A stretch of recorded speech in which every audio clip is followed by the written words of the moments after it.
Hello and welcome. This is the sixth episode of a talk series I'm doing. Last episode we talked about cultivating and appreciating all the wonderful things that occur in one's environment. I think that was a quality episode. It really was. This one we're kind of going along the same lines. What are we talking about? Experiments in authenticity. Along those same lines of cultivating a reality that you want to experience, it's interesting to see and feel what happens when you can authentically admit to yourself that there is something I want. There is something I want to have, or something I want to experience. If you can authentically admit that to yourself, many times the universe responds in abundance of that thing. And that, you can, there could be all kinds of explanations for that, scientific, spiritual, or whatever else. But it's kind of a beautiful thing that happens, whether it's just you noticing it more. But the universe does. It's just abundant everywhere. And that is something to be very appreciative of. But we'll talk a little bit about the interesting idea of the interplay of authenticity and social role playing, whatever you want to call it. It's kind of the idea, and I think this goes back to some, of course, in philosophy and everything. I think Sartre for some reason, but the role of the idea of people play roles to one degree or another, and some play them to a higher degree, like they're more aware of the role, or they've crafted it or something. And even people who are trying to be purely authentic, they end up playing a role to some small degree, just because in order to be seen or heard, you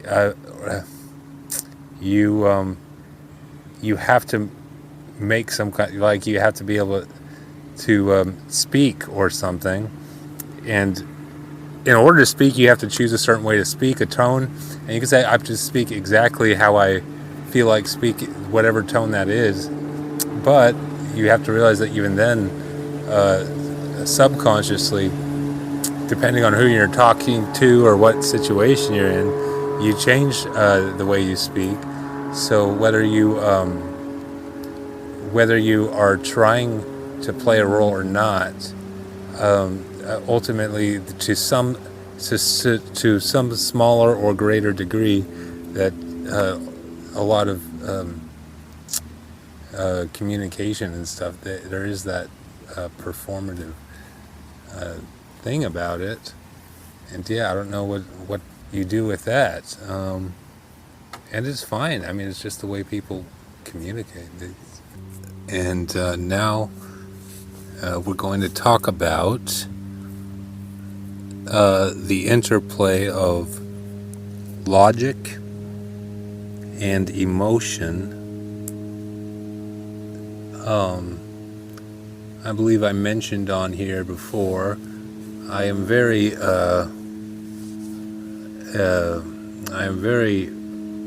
in favor of a more intuitive approach to life, and that's just what I have found that I like. I know not everyone shares that, and that's fine. I mean, that's just different ways of living that work for different people. But I'm a big fan of logic, as you probably as you probably have noticed. The idea of logic and emotion is interesting because some people would pit those two against each other. And sometimes, well, many times that is the case, but many times they are in alignment with each other. So I was almost going to say you could put that on a spectrum, but I think that they're not opposites of each other. They're just two different things that we use, and sometimes they co-align, and sometimes they're opposed. But it's one of those things where they kind of keep each other vibrant, almost, because the logic, there are sometimes when emotions can be a little overprotective of the psyche. You may know what I mean by that, but otherwise, just to say, like, that's kind of like what nerves are sometimes. You feel nervous about something. It's because your emotions they've got this built-in thing where they discourage a little bit from something new, but that's where logic comes in and it steps in. It's like it just makes sense. It just makes sense, and then it can reveal the emotions to be being a little overprotect. Like it's not the same for everyone. I mean, some people just they got nerves of steel. They're like wrecking balls in life, and that's a good skill. I mean, it's a good skill.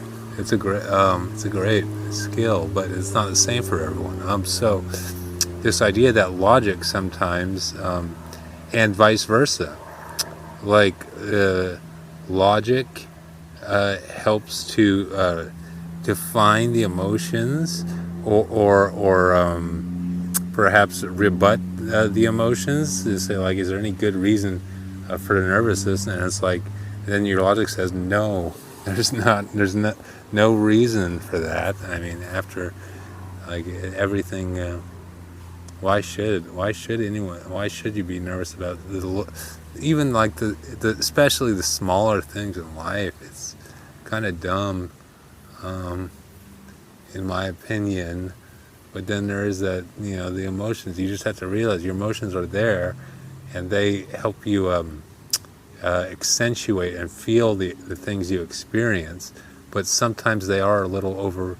They can be at rare occasions, I'll say. And I don't want to make it sound like that happens all the time. But sometimes emotions are like they're a little bit overprotective. I don't know why that is. And maybe it's just a matter of, it's just a matter of experience and all that.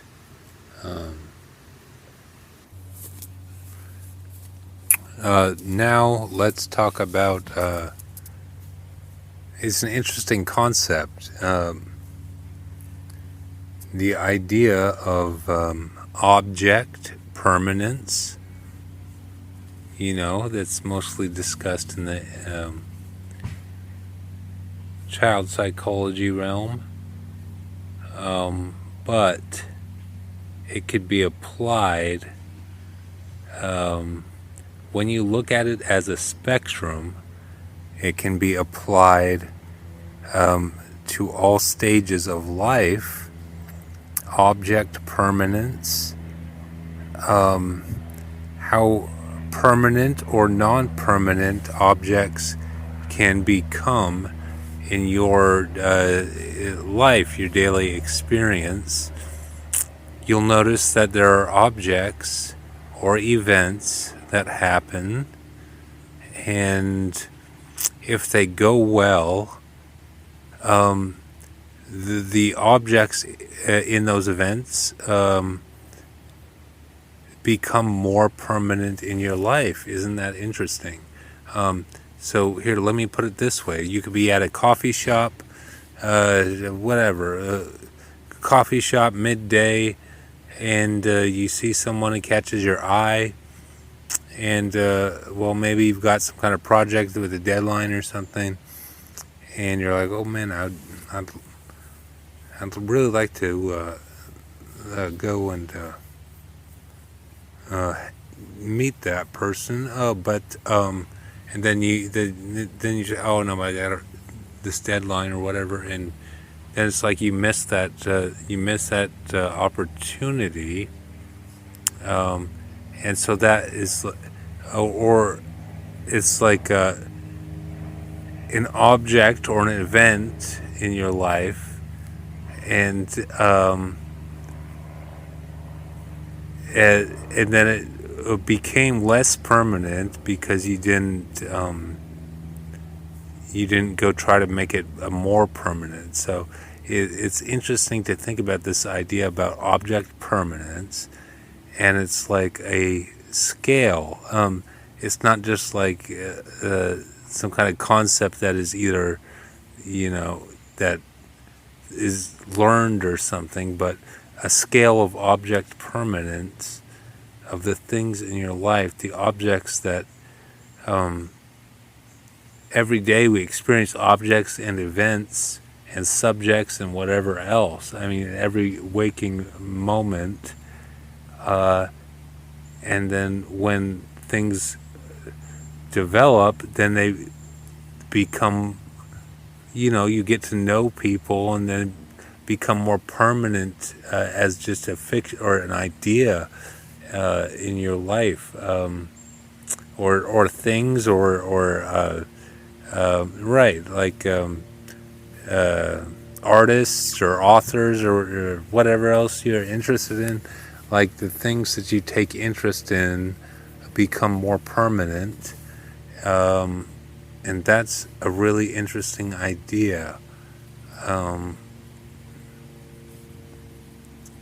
It's more of an observation, but I think there are things you could do with that. There are things that you can do with that. But it's interesting. I mean, it is like the river is. I still feel like that. Life is like just constantly flowing, bringing abundant, beautiful things.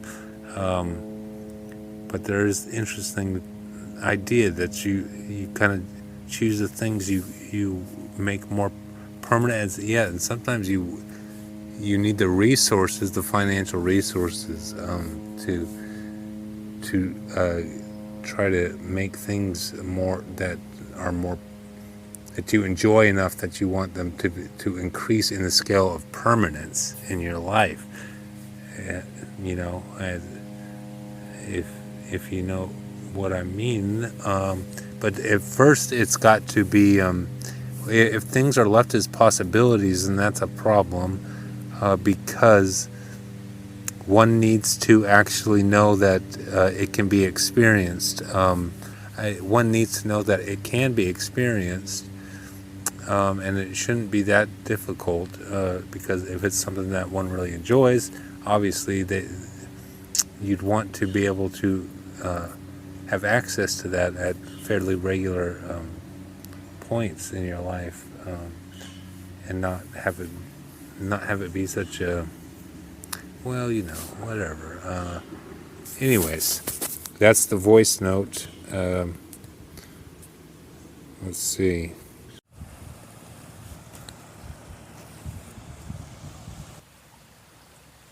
This is an interesting idea about the expression. We're going to have some fun with the expressions again. You'll notice that we kind of do that all throughout this series. Well, maybe just a genre of expression. You have these expressions of a captain and the ship, and those can be a metaphor for a lot of different things. But what's interesting is the idea of when a captain,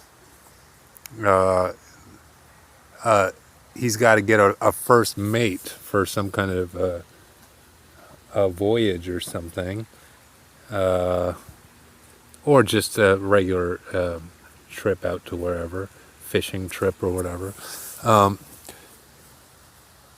the thing is, uh,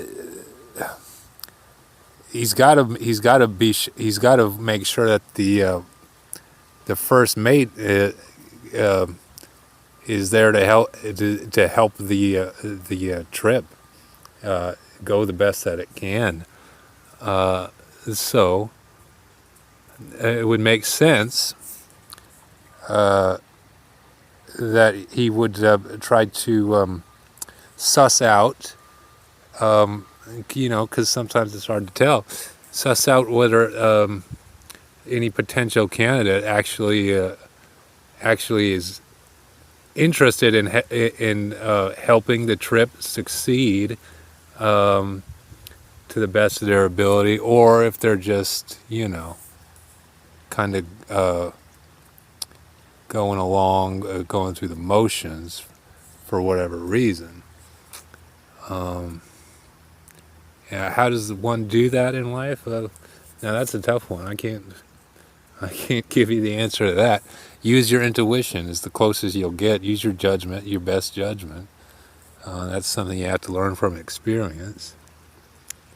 But just to say, you can't really blame the captain for trying different approaches to figure out whether people or any candidates actually are wanting to help, or whether they're just kind of like I said, they're just paying the lip service. And well, that's just an interesting way to look at it for any potential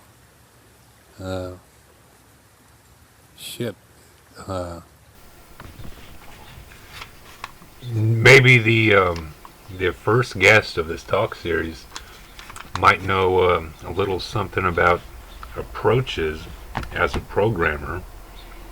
I'm sure as a programmer,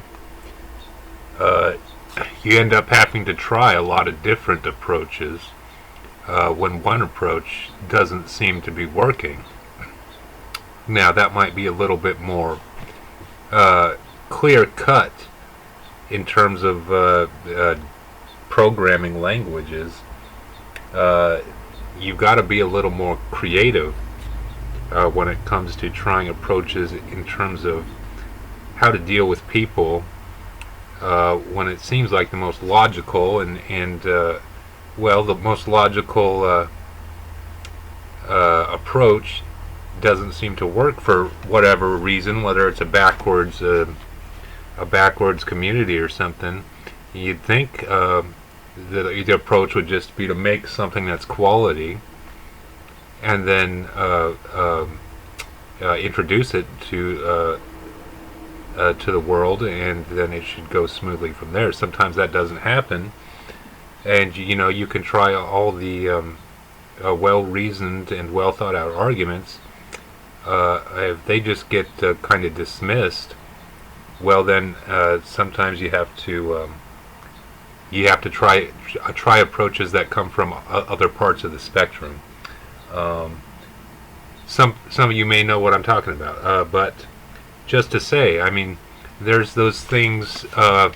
You ever been in engineering or manufacturing? They have something called a stress test. A stress test is when you apply a certain amount of pressure to any certain kind of material to see how it will react. And along the lines of the title of this episode, Experiments of Authenticity, sometimes when you experiment with your own authenticity, it is both a stress test for you yourself because it feels uncomfortable stepping out of what your normal zone, but also it's a stress test for the things and people in your environment, and it is up to your judgment to decide what authentic approaches are they're worth trying out, and what you feel like are just don't wouldn't be worth trying out. So that's just one more interesting note for people thinking about things like this: authenticity, social roles, approaches to people and life and society when things seem like they are being artificially held up for some reason. But that's it for that note.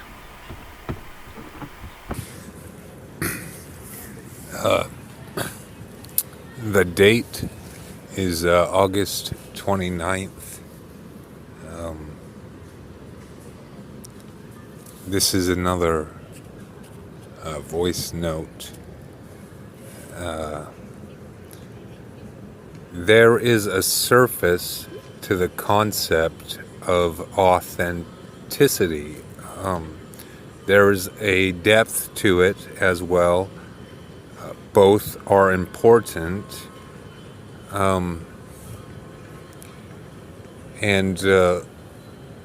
let's take a second to just maybe try to describe what we mean by surface and depth in terms of authenticity.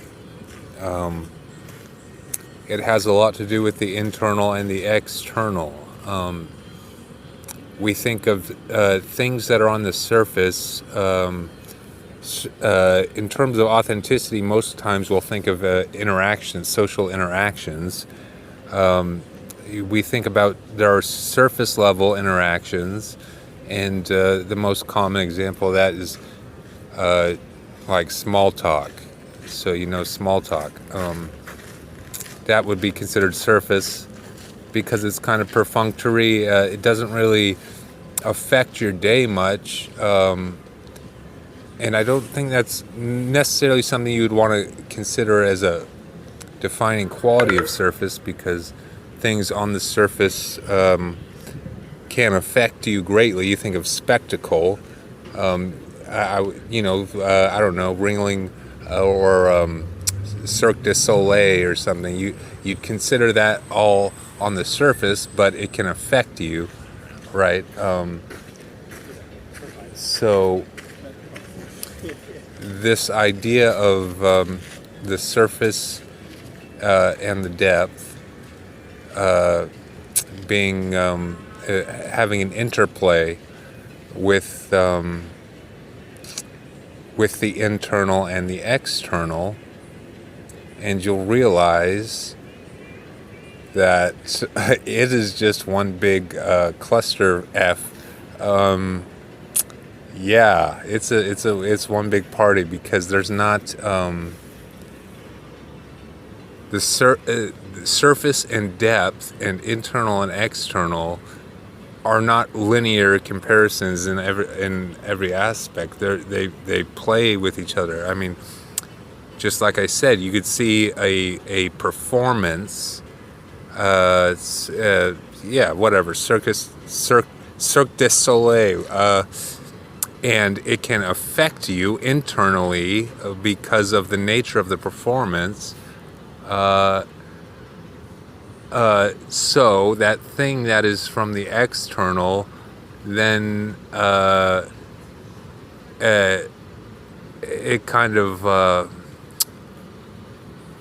what does it do? It activates this part of the internal.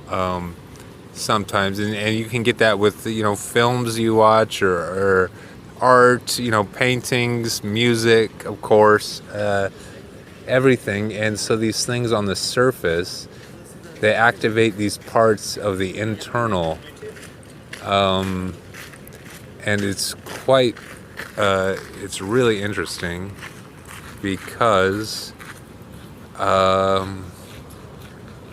then you can't differentiate necessarily. You can't differentiate between the external and the internal because they're so connected. Things that happen in the external affect the internal. It's So this idea that everything that is surface level, that common perception, everything that's surface level, it doesn't really have an effect. But I don't see the surface that way. It's interesting because it could be either, and it depends on the perspective of the subject or the person who's experiencing it. But it's kind of nice. It's kind of beautiful. Yeah. But it's also nice when the external brings things that they're always around that maybe aren't exactly, because if everything just was how your was, everything was affected by just how your mood was, then it would get boring very fast. And so we're lucky that it's not like that, because we always have all these different external cues that we can focus on, and then it can draw the internal towards the energy of the external. Okay, so let's say you're feeling introverted or something, and you go to somewhere where there's a lot of social action and warmth and invitation and all that, a bar or something, and so that's a situation where you're feeling one way internally, but you purposely seek out some kind of environment to draw you out of that, to draw you out of yourself, and it's there. It's always there.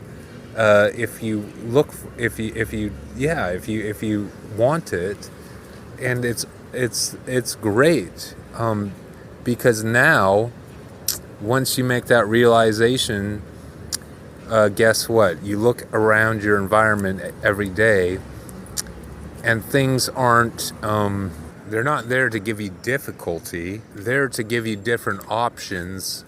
They're there to give you different options of energies to move towards, different events and people and things. It's always like these external cues to kind of tap more into a certain energy or vibrate. I mean, it's interesting. It's all really, really interesting. It's pretty great.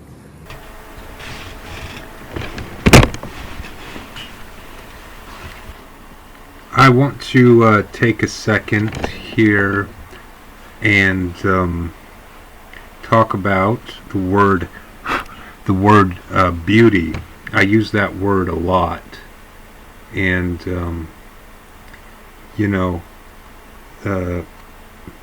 some people maybe they have a limited understanding of what that word means. Some people might take it as kind of, I don't know, like it's feminine or something. And yeah, it is. I mean,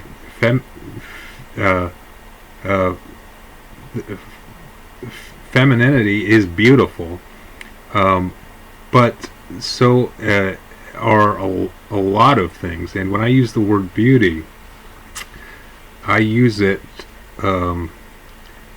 It's like things can feel beautiful, things can look beautiful, and it really depends on the individual what they find beauty in. I know I've found a lot of things that I find beauty in, but it's also important to also acknowledge that feeling of internal beauty, which is, I don't know how I would define it. Pretty much anything that feels kind of amazing to some kind of degree, kind of exciting, or you're kind of struck by the aesthetic And again, all these words are you take them as very general. You think about aesthetic people. There can be aesthetic experiences. So not everything is so literal all the time. Um, and I just think that beauty is perhaps one of the best words um, to convey that in such a wide way.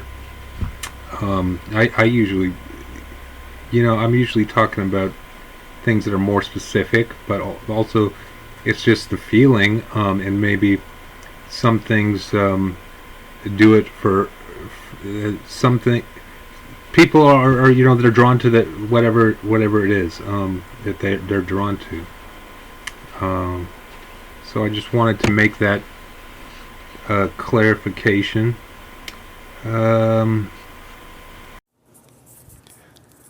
This is just another voice note regarding the question, the age-old question: is love enough? This is one of those expressions that have been used in literature, in art, and oftentimes it's referring to some kind of transition or something in somebody's life. Many times between a more complex existence and a simpler existence. I don't know, you think of whatever. You get the picture. The interesting part there is, though, there's an implication in the question itself. The implication, which is not necessarily accurate, is that whatever current reality you're living in, that there's no love almost, right? If you say is love enough, the implication is, would you go from one kind of life to another because there's love in the other? But what if there's love already, in a certain amount of love, you're in your current existence? So now the question is no longer is love enough, because you have love for both forms of existing. It's how real is the love? How factual is it? How does it feel? And how do you know how it feels until you actually experience it in person, physically? Right? Like, how do you feel the energies of that? And how do you compare it when it's all just carrots on the string? So you guys gotta knock it off with the carrots on the string. Like, you want to do anything, you give samples. You give samples. That's a better way. It's like a sign-up bonus. Like, you get a contractor will get like a 100 grand up front for a job or something he's doing, to incentivize him. So that's a much better strategy to use than this carrot on the string thing, which sometimes organizations can do. They hold something out in front to get you to come, and then it's like, well, then where's the you have to know, you have to taste, you have to give the carrot to know what it's like, right? This is kind of simple. This is actually simple. This is a very simple concept. You talk about complexity and simplicity. That's about the simplest thing that's ever existed. The idea of, you experience something, and then you decide whether you like it, and then you decide whether you like more. You don't. Life is not supposed to be this series of having shit held out in front of you on a string and having to chase it. That is awful. It is the worst. It is not a great experience to do for a short time, let alone for years on end. It's pretty awful. So I say, give me the carrots, give me all the carrots, and let me decide which carrots I like. How about that? How about them apples, or how about them carrots? I think that's the voice note. And with that, I'd say I think this episode went rather beautifully. Um, some some interesting stuff about authenticity and how to try to kind of uh, cultivate your own authenticity and express it in the world and use it to find the things in life that you want to experience, you want to be around, um, and that kind of thing. Um, so with that, I'll say I hope you enjoy, and and that we'll be looking forward to whatever comes next. So I hope you guys all have a wonderful week ahead.